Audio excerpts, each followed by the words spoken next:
Hello friends, flavours टीचरमध्ये आपलं सर्वांचं अगदी मनापासून स्वागत. आजच्या भागामध्ये आपण कच्च्या रताळ्याची चटणी कशी करतात ते बघणार आहोत. इथे मी एक साधारण थोडंसं मोठंच रताळं घेतलेलं आहे. त्याचं अर्ध रताळं मी वापरणार आहे. तुमच्या आवश्यकतेनुसार तुम्ही त्याचं प्रमाण ठरवू शकता. साल काढून घेतलेला आहे आणि खिसून घेतलेलं आहे रताळं. 5-6 लसूण पाकळ्या, एक अर्धा इंच आलं, मिरची घातलेली आहे, आवडीप्रमाणे घेऊ शकता, आणि कोथिंबीर घातलेली आहे. थोडंसं जिरं पण घेतलेलं आहे. हे सर्व एकत्र वाटून घ्यायचं आहे. कीस फक्त नंतर घालायचा आहे. हा रताळ्याचा कीस आता आपण यात घालतो आहोत आणि पुन्हा एकदा हे फिरवून घ्यायचं आहे. मिक्सरमध्ये याचं पेस्ट तयार करायची आहे. खूप अगदी बारीक वाटायचं नाही आहे. चटणीला लागतं त्याप्रमाणे सरसरीत असं वाटून घ्यायचं आहे. पाणी घालण्याची गरज नाही याच्यामध्ये.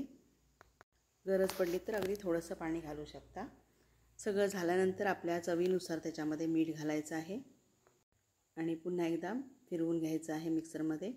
ते झाल्यानंतर याच्यामध्ये आपण थोडीशी साखर पण घालणार आहोत आणि लिंबाचा रस घ्यायचा आहे. 1 चमचाभर लिंबाचा रस इथे मी याच्यामध्ये ॲड केलेला आहे आणि हे सगळं एकत्र करून पुन्हा एकदा मिक्सरमधून फिरवून घ्यायचं आहे.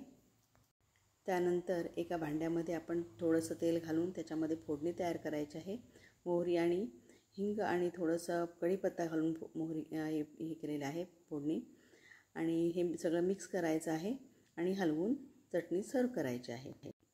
कच्चे रताळे हे आपल्या हेल्थसाठी खूप चांगले आहेत. त्याच्यामुळे डायबिटीस कंट्रोलमध्ये राहतो.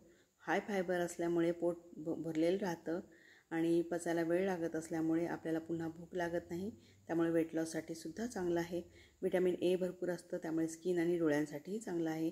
व्हिटॅमिन सी असतं, व्हिटॅमिन पी असतं, त्याच्यामुळे हा एक पोटभरीचा उत्तम पदार्थ आहे.